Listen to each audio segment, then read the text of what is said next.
Dig deeper now with Democratic Congressman Krishnamoorthi of Illinois, who joins us. Congressman, good to see you. So first of all, we want to get your reaction. More Republican senators now planning to object. We just reported on this call between the president and House Republicans last night. So what does this tell you about where things are headed? And are you surprised at all?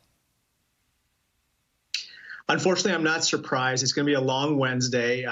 Tomorrow, obviously, is swearing-in day, and these theatrics by the Republicans remind me of what my middle child told me when I told him I was going to get sworn in. He said, "What bad words are you going to be saying on Sunday?" And I think that, unfortunately, there are going to be a lot of Democrats, and I think probably more than a few Republicans who are uttering some choice words when they see the unnecessary dramatics on Wednesday, too. Now, these 11 Republican senators really aren't even spelling out specific allegations of fraud. They're simply saying there are allegations that a lot of Americans believe there's fraud, in part because the president keeps saying it. So how do Democrats plan to fight back against this week, especially on Wednesday? What's the plan? Well, as you know, if a House member and a Republican senator, for instance, join together and object, then we move into a debate of 2 hours on that objection in both the House and the Senate, and then there's a vote. And there's no way possible that any of these objections are going to be sustained, certainly not in the House, and I suspect not in the Senate either. And so we all know the outcome, which is that Joe Biden is once again going to win yet another election, in this case, the certification election, on his way to becoming president. But the damage that's going to be done along the way is what Republicans will be doing and basically attempting to cast away millions and millions of ballots from Americans whose votes deserve to be counted. Yeah, and also causing this rift within the Republican Party that seems to be more and more long-term. I think many people, as they were wanting to move on, were hoping that this wouldn't be a topic of conversation once Joe Biden was sworn in. But is this the new reality, even in a post-Trump presidency?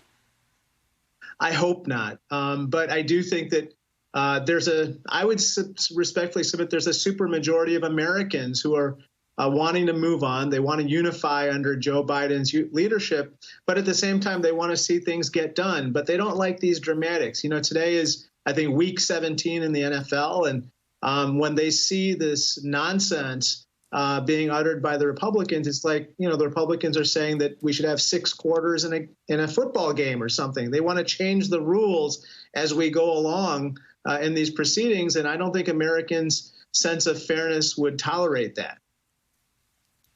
I also want to ask you, we know that Speaker Pelosi will be up for, I guess you'd say, re-election herself as to whether she's going to continue to be leader of the House. You have a tight lead in the House right now. What do you expect to happen? It's going to be close, right?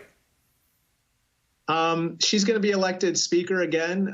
She won her nomination within our caucus by acclamation, Joe and Corey, and that signals her strength within the caucus, that, you know, people really revere her, not only for the fact that she's a master strategist and negotiator, she definitely has Donald Trump's number, but that she stands for certain principles, principles of fairness and helping working families, especially women and children. And, Congressman, going back to those critical runoffs on Tuesday, there is speculation that the president's conflicting messages are going to hurt Republicans at the ballot box.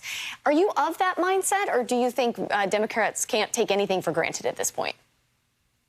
I don't think they can take anything for granted. I think there is going to be a big vote on Election Day from Republicans. That being said, I do think that Donald Trump undermines those Senate candidates every time he talks about how the election is rigged and unfair.